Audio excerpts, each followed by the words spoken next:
ma munu ma fi toog Sénégal di ma gën a xoj town bi dee bi man de munu ma fi des tàkk naa pare naa suba manifeste dugg Europe bërit maa ngi Italie dinaa la yónnee benn photo mën a seede ni horodu sefa karapi du métro jia du Barça fils xanaa xamuloo affaire de góor la ragaluma dee ba ñu noon yu bon ñi duñu ma saree ñaanu ndey suma daale duma mësa tiit barke baay jikko baay dangay bëri fit ratatati bla bla lu ci sama yoon bu leen ma sonal di coow dem na sama yoon jogoon a caka naka dina mësa ba dina mësa ba dina mësa ba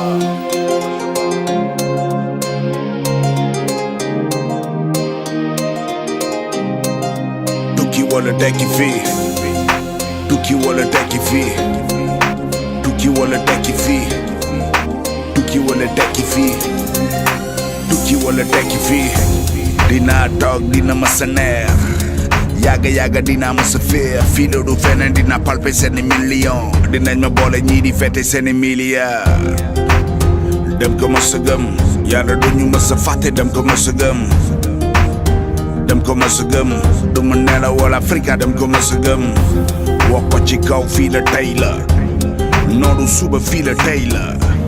wax ko ci kaw fii la tey la gëm ko sax ci foog dund. On est satisfait de cette caravane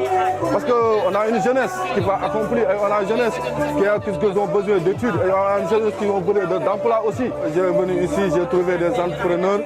qui m'ont bien renseigné pour comment faire pour participer sur la création d'emplois d'entreprise. Ils m'ont bien renseigné, bon, je suis très satisfait. En tant que jeune, je trouve ce stand formidable, quelque chose qui nous aide beaucoup, nous les jeunes à Saint-Louis, qui nous aide beaucoup à en développer parce que j'ai trouvé un peu ces choses très intéressantes, j'ai trouvé les orientations très intéressantes sur la création des entreprises, sur le suivi des entreprises et plus encore l'accompagnement des entreprises. Comment un jeune entrepreneur peut être accompagné à travers des financements, à travers des partenaires, etc. Tekki Fii nous donne une source de motivation pour qu'on puisse réaliser nos projets ici. Quand tu as un projet, il y a des possibilités de financement et d'accompagnement pour réaliser ton projet. C'est ça que j'ai retenu sur Tekki Fii. Dem ko ma sa gëm yàlla duñu ma sa fàtte dem ko ma sa gëm dem ko ma sa gëm du ma nelaw wala Afrika dem ko ma sa gëm wax ko ci kaw fii la tey la noodu suba fii la tey la wax ko ci kaw fii la tey la gëm ko sax ci foog dund fii la tey la man sama yaay naa ko teral moo ma jóg di ma nappal ba ma feral rakanda foog togg na defaru suñu bëggee bës baay booy nappalu